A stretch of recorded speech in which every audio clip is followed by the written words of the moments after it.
హరే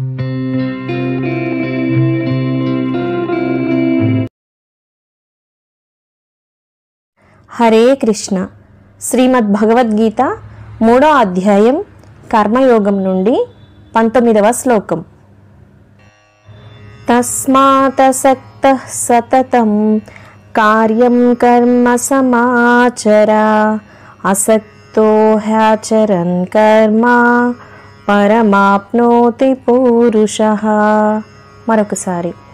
తస్మాతసక్తః సతతం కార్యం కర్మ సమాచర అసక్తో హ్యాచరన్ కర్మ పరమాప్నోతి పూరుషః.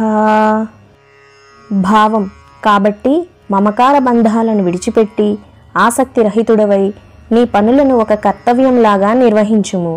కర్మఫలములపై ఆసక్తి లేకుండా పనిచేయడం వలన మానవుడు ఆ పరమాత్మను చేరుకోగలడు.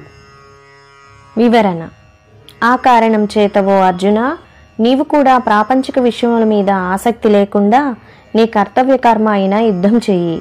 ప్రాపంచిక విషయముల మీద ఆసక్తి లేకుండా యుద్ధం చేస్తే ఆ యుద్ధం వలన వచ్చే బంధనములు నిన్ను అంటవు, నీకు మోక్షం కూడా వస్తుంది అని భగవాన్ వివరించారు.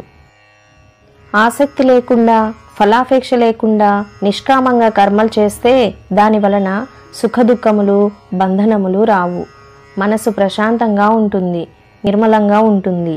అటువంటప్పుడు పరమాత్మను ధ్యానించడానికి, ఆత్మదర్శనం కలగడానికి అవకాశం ఉంటుంది. ఇదే కర్మలు చేయడంలో రహస్యం. కాబట్టి కర్మలు చేస్తూ కూడా ఆత్మ సాక్షాత్కారం పొందవచ్చు. మనసును ఆత్మలో లీనం చేయవచ్చు, పరమశాంతిని పొందవచ్చు.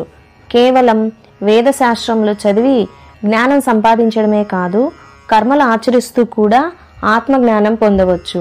చివరకు మోక్షం కూడా పొందవచ్చు. ఇదే గీతా బౌద్ధ.